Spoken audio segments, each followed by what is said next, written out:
नमस्कार, F&O junction में आपका स्वागत है। आपके साथ मैं हूं मानसी दवे और अगले आधे घंटे के लिए वायदा बाजार में किस तरह की रणनीति बन रही है, इस वक्त कमजोर बाजार में सेंटिमेंट्स क्या है और इन सेंटिमेंट्स में आपको स्ट्रैटेजी क्या बनानी चाहिए, स्टॉक स्पेसिफिक का आपकी नज़र कहाँ होनी चाहिए, किस तरह के लेवल्स, किस तरह की कॉल्स डेवलप होते हुए नजर आ रहे हैं, मौके कहाँ पर हैं और कहाँ से दूर रहना है, सब कुछ आपके लिए लेकर आएंगे। शुरुआत बाजार की चाल के साथ कर लेते हैं। कमजोरी के साइंस, बाजार में लगातार 8वां ट्रेडिंग सेशन है जबकि हम बाजार में बिकवाली का दबाव देख रहे हैं, चाहे निफ्टी हो, चाहे बैंक निफ्टी हो, बेंचमार्क इंडेक्सेस या फिर ब्रॉडर मार्केट्स यानी कि मिड कैप और स्मॉल कैप, हर तरफ चौतरफा बिकवाली का माहौल इस वक्त देखने को मिल रहा है। 22,900 23,000 के भी नीचे फिसलता हुआ निफ्टी हफ्ते का आखिरी कारोबारी सत्र आज सुबह उम्मीदें जरूर थी क्योंकि विदेशी बाजार से संकेत ठीक ठाक आए, गिफ्ट निफ्टी के सेंटिमेंट्स भी ठीक ठाक थे, लेकिन भारतीय बाजार में हमने बिल्कुल रिस्पाइट नहीं देखी और वन साइड डाउन ट्रेंड का माहौल जो है बिल्कुल बरकरार है। बैंक निफ्टी में 300 अंकों की गिरावट है। हर सेक्टर, हर पॉकेट में इस वक्त कंसर्न्स और बिकवाली नजर आ रही है। मिड और स्मॉल कैप सेक्टर्स में भी गिरावट का ही रुझान। इन तमाम गिरावट वाले माहौल में एक ही स्पेस यानी कि कंजम्पशन, एफएमसीजी का खेमा है जो कि बाजार को संभालने का काम कर रहा है। वहीं से सपोर्ट है आईटीसी, एचयूएल, नेस्ले जैसे काउंटर्स हैं, गोदरेज कंज्यूमर जो कि 1.5 से 3% तक इस वक्त मजबूती के साइंस दिखा रहे हैं। लेकिन इस बाजार में वायदा बाजार के सेंटिमेंट्स, एफएनओ के सेंटिमेंट्स कैसे डेवलप हो रहे हैं, इस पर विस्तार से बातचीत करते हैं। हमारे साथ मैन फ्रॉम मोतीलाल ओसवाल चंदन तापड़िया जुड़ गए हैं। चंदन से उनकी स्ट्रैटेजी समझेंगे, लेकिन कल जब एफएनओ जंक्शन हम आपके लिए पेश कर रहे थे, हमारे साथ ध्वनि पटेल थी और ध्वनि पटेल ने जो स्टॉक्स सुझाए थे उस पर एक टेक देख लेते हैं। उन स्टॉक्स की स्थिति इस वक्त कैसी है रिपोर्ट कार्ड में जान लेते हैं, उसके बाद चंदन से उनकी रणनीति जानेंगे।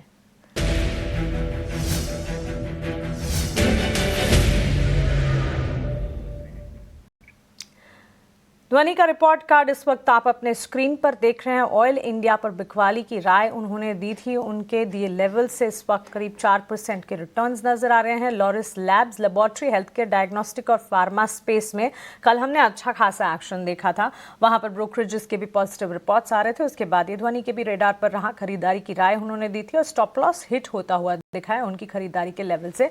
वहीं बर्जर पेंट्स में भी खरीदारी की ही राय दी थी, उनके दिए लेवल से अगर देखें फ्लैट ट्रेंड वहां पर इस वक्त देखने को मिल रहा है। सो 3 कॉल्स और तीनों कॉल्स में किस तरह के रिटर्न्स या फिर स्टॉप लॉस हिट है, ये रिपोर्ट कार्ड में आपने जाना। लेकिन चलिए अब आगे बढ़ेंगे और मैन फ्रॉम मोतीलाल ओसवाल चंदन तापड़िया अपना समय हमें दे रहे हैं, उनका स्वागत करते हैं। Good morning Chandan, it's nice to see you. शुक्रिया अपना समय हमें देने के लिए। फ्राइडे सेशन और फ्राइडे सेशन में in fact thank God it's Friday भी कहने को नहीं हो रहा है। ये लग रहा है कि बाजार बंद कब होंगे क्योंकि बिकवाली का दबाव इतना हावी हो रहा है। लगातार 8 सेशन से गिरावट है और ये गिरावट मानो थमने का नाम नहीं ले रही है। रिस्पाइट कहाँ है, सपोर्ट कब मिलेगा, एफआईएस कब आएंगे, बड़े सारे सवाल है। चंदन, आपकी रीडिंग, आपकी रणनीति क्या कहती है बाजार पर? जी नमस्कार। देखें, आज वैलेंटाइन डे है और बाजार लगातार रेड कलर को अट्रैक्ट कर रहा है। चाहे रीजन कुछ भी हो, एफआईएस की सेलिंग हो या फिर ग्लोबल संकेत में उठापटक देखने को मिले, कहीं ना कहीं यूएसडी आईएनआर उसका इफेक्ट भी है।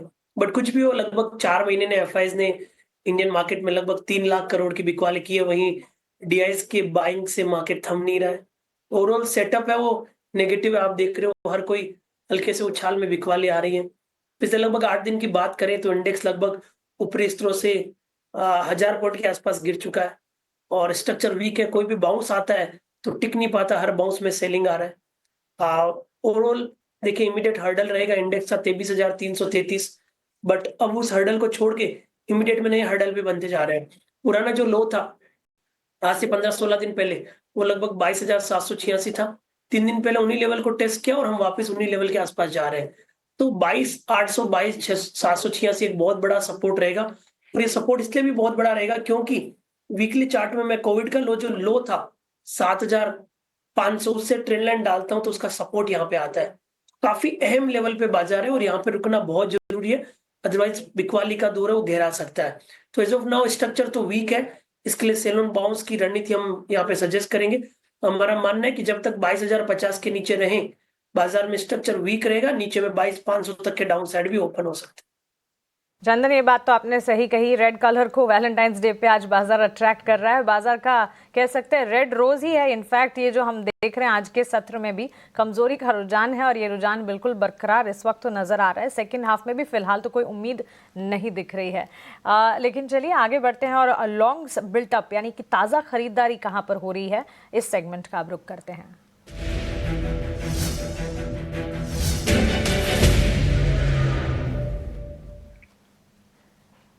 जैसे कि बुलेटिन की शुरुआत में हमने आपसे कहा, एफएमसीजी स्पेस कंजम्पशन का खेमा है जो कि बाजार को आज सपोर्ट करने का काम कर रहा है। और इसी कड़ी में नेस्ले इंडिया हमारे ताज़ा खरीदारी के कैंडिडेट्स की लिस्ट में सबसे आगे खड़े हैं। 2189 के लेवल्स पर 0.5% गेंस नेस्ले में इस वक्त नजर आ रहा है। नेस्ले के अलावा भी अगर आप देखेंगे HUL, कोलगेट, ये तमाम काउंटर्स हैं। ब्रिटानिया जहां पर आज हमने एक्शन शुरुआती तो देखा और इस वक्त नेस्ले में एक्शन कायम भी है। इसके अलावा मेटल स्टॉक्स में JSW स्टील पर भी नजर होनी चाहिए और साथ ही UBL यूनाइटेड ब्रूवरीज लिमिटेड करीब 2-2.5% तक की मजबूती के साथ ये स्टॉक भी ट्रेड करता हुआ। चंदन, ताज़ा खरीदारी इन 3 काउंटर्स में on the face of it नजर आ रही है। आपकी राय इन स्टॉक्स पर क्या होगी?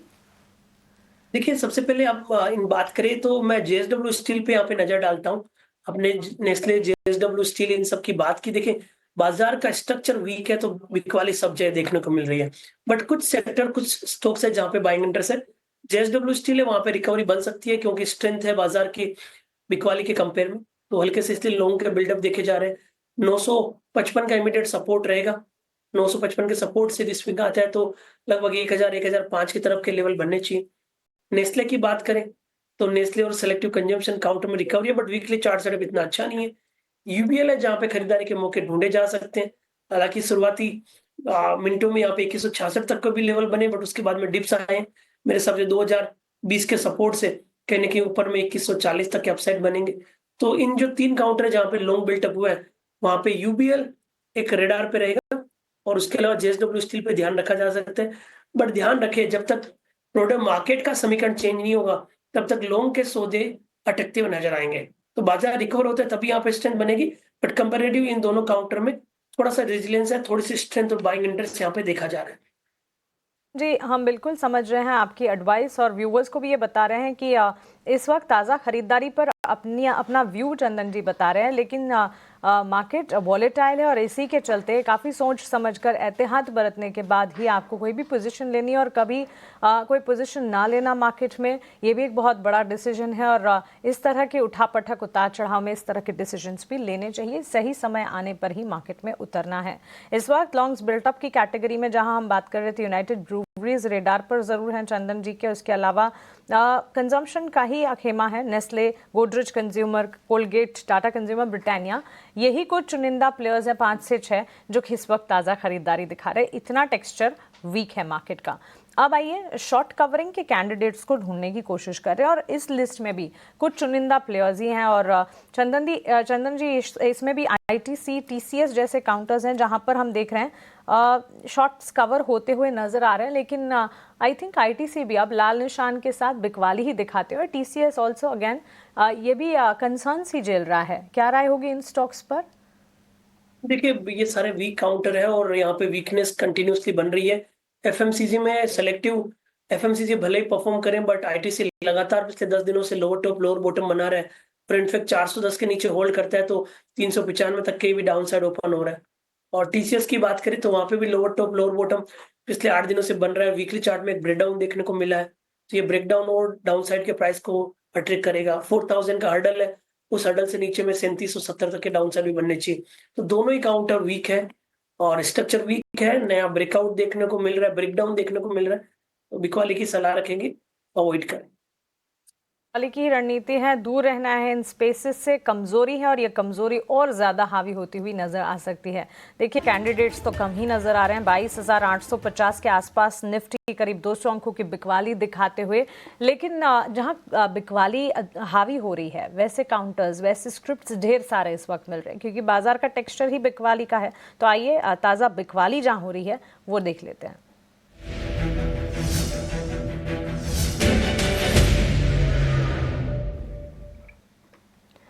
चंदन जी, शॉर्ट्स बिल्टअप की लिस्ट अगर मैं देखूं तो यहाँ पर तो काफ़ी सारे स्टॉक्स हैं जहाँ पर बिकवाली का दबाव हावी हो रहा है, लेकिन इसमें से 3 अगर छांटने हैं, कोरोमंडल इंटरनेशनल है, ओएनजीसी है और सन फार्मा है।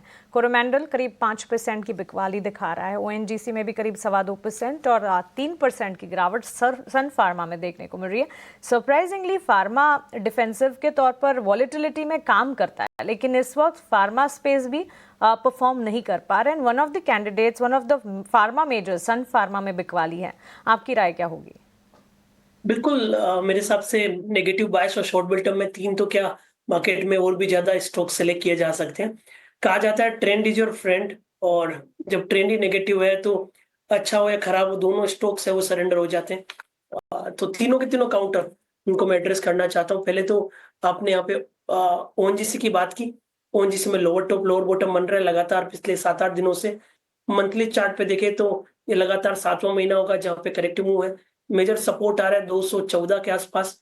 238 के रेजिस्टेंस से 214 तक का डिक्लाइन ओएनजीसी में बन सकता है। सन फार्मा है, यहाँ पे एक ब्रेकडाउन के चांसेस बन रहे हैं, क्योंकि मल्टीपल सपोर्ट पिछले लगभग 15 दिनों से 1700 के आसपास है। 1700 और 1690 अभी वहीं पे चल रहा है। हल्का सा 10 रुपए भी फॉलोअप हुआ तो नीचे में 1600 तक के डाउन साइड सन फार्मा में बनना चाहिए। कोरोमंडल की बात करें, यहाँ पे भी एक नेगेटिव प्राइस पैटर्न बना है।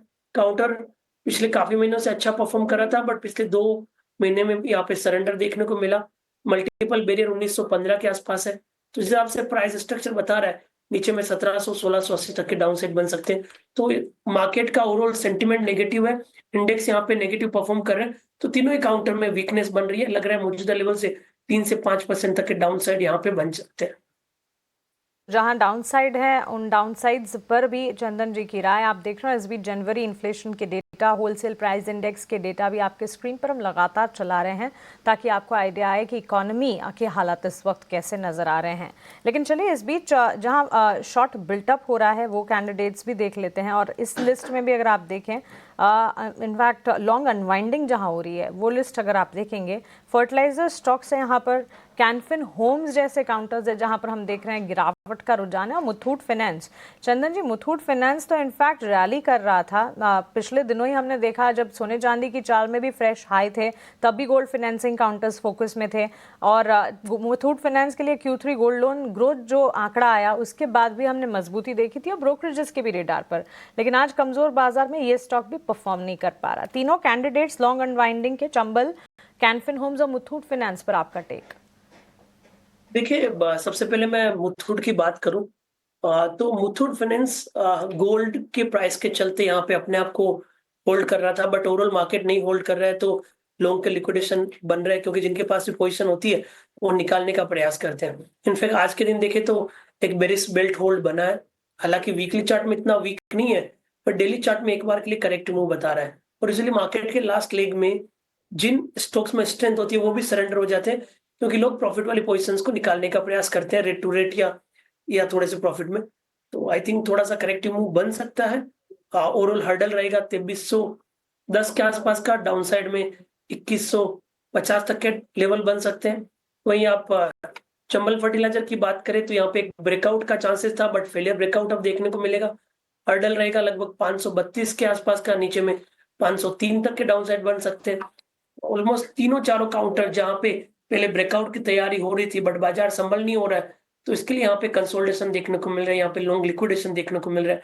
तो लिक्विडेशन के चलते लॉन्ग्स वाले पोजीशन कम करेंगे, शॉर्ट्स वाले नई पोजीशन बनाएंगे, तो उसके चलते दोनों ही कंडीशन में इन तीनों स्टॉक्स में प्रेशर बढ़ने के चांसेस है। है, और ये प्रेशर और ज़्यादा हावी हो सकता है इन तीनों ही काउंटर्स में जहां पर गिरावट लगातार हावी हो रही है। लेकिन इस बीच चंदन जी, केमिकल, स्पेशलिटी केमिकल स्पेस की अगर बात करें, एक तो दीपक नाइट्राइट के नंबर्स हैं, उसके ठीक बाद हमने देखा मानो सेंटिमेंट ही सेक्टर का खराब हुआ है। हर पैमाने पर नतीजे जो हैं कमज़ोर हैं। यहाँ पर अगर आप देखिए 15% तो स्टॉक ही टूटता हुआ दिख चुका है, मुनाफे मार्जिन भी आधे हुए हैं, वहीं आई में भी करीब 6% की गिरावट है। दीपक नाइट्राइट केमिकल स्पेस पर आपका टेक? देखिए, केमिकल स्पेस के कुछ चुनिंदा काउंटर में बाइंग इंटरेस्ट पिछले कुछ दिनों में देखने को मिला था। स्पेशली आप एसआरएफ की बात करें, यूपीएल की बात करें, नवीन की बात करें, बट दीपक हमेशा से अंडर परफॉर्मर रहा है। लगातार पिछले 7 महीनों से लोअर टॉप लोअर बॉटम के फॉर्मेशन बन रहे हैं। इनफैक्ट इस पूरे वीक में एक बड़ा डेंट देखने को मिला मंथली बेसिस पे लगातार 3 महीने से बिकवा ली है।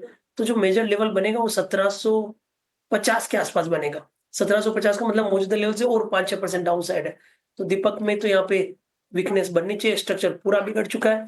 पहले वीक था, रिकवरी आई, बट ये स्टॉक नहीं चला सेक्टर की रिकवरी के साथ। अब जब मार्केट वीक है तो यहाँ पे और बिकवाली बन रही, तो आई थिंक वीकनेस यहाँ पे जारी रह सकती है। यहाँ पर कमजोरी, और ये कमजोरी जारी रहने के पूरे आसार नजर आ रहे हैं। चंदन जी, अब आपकी तरफ से आपके स्टॉक स्पेसिफिक रिकमेंडेशन हम जानना चाहेंगे। स्पेसिफिक काफी सिलेक्टिव रहना पड़ेगा, क्योंकि इंडेक्स कहीं ना कहीं 22,250, 22,333 निकालने का प्रयास कर रहा था, बट निकाल नहीं पाया। और 22,786, 22,800 मेजर सपोर्ट है, क्योंकि आज से 10-12 दिन पहले उन्हीं लेवल को होल्ड करके 1000 पॉइंट की रिकवरी दी थी। अब यदि उन लेवल को तोड़ देता है तो बाजार अपने आप में सरेंडर हो जाएगा एक बार के लिए। तो इसके लिए काफी डिफेंसिव फोकस पे हमें रखना पड़ेगा। एक ट्रेड के तौर पे मैं टाटा कंज्यूमर पे ध्यान देना चाहूंगा, क्योंकि पिछले 8 दिनों से ये स्टॉक 1010 को नहीं तोड़ रहा है। 1010 के आसपास मल्टीपल सपोर्ट आ रहा है। तो क्लोजिंग बेसिस पे 1010 या फिर 1005 का सपोर्ट रखें, ऊपर में 1070 तक के टारगेट के लिए। तो पहले ट्रेड के तौर पे मैं यहाँ पे टाटा कंज्यूमर को फोकस करना चाहूंगा, विद द व्यू कि कहीं ना कहीं बजट के बाद में कैपेक्स से कंजम्पशन की थीम पे फोकस हुआ है, और ये काउंटर मार्केट की वीकनेस के साथ रिजिलियंस है, तो इसलिए यहाँ पे बाइंग बनना चाहिए। तो पहला ट्रेड तो रहेगा यहाँ पे टाटा कंज्यूमर पॉजिटिव बायस में। अब बाकी ट्रेड पे देखें तो नेगेटिव में बहुत सारे ट्रेड ढूंढ सकते हैं, क्योंकि बहुत सारे काउंटर्स में यहाँ पे ब्रेकडाउन देखने को मिला है। चाहे फार्मा के काउंटर्स की बात करें, कैपिटल गुड्स की बात करें, या फिर कुछ आईटी काउंटर जो परफॉर्म कर रहे थे, वहां पे भी देखें बिकवाली का दौर देखने को मिला है। बट यदि आप इन सब में से एक काउंटर को ढूंढना चाहेंगे तो मैं यहाँ पे पेट्रोनेट पे बिकवाली की सलाह दूंगा। मेजर स्ट्रक्चर वीक है, वीकली डेली चार्ट में एक मेजर ब्रेकडाउन देखने को मिला है।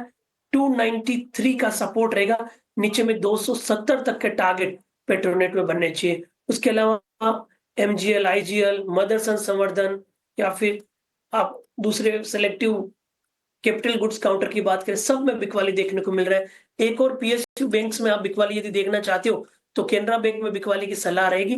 मौजूदा लेवल से देखें तो लगभग 8850 का स्टॉप लॉस रहेगा, नीचे में 80 तक के टारगेट बनेंगे। तो काफी बिकवाली वाले नाम आ रहे हैं। टाटा कंज्यूमर हमने खरीदारी के बारे में डिस्कस किया, बाकी पेट्रोनेट या फिर केनरा बैंक, ये कुछ नाम हो सकते हैं जहां पे मौजूदा लेवल से और भी बिकवाली घेरा सकती है।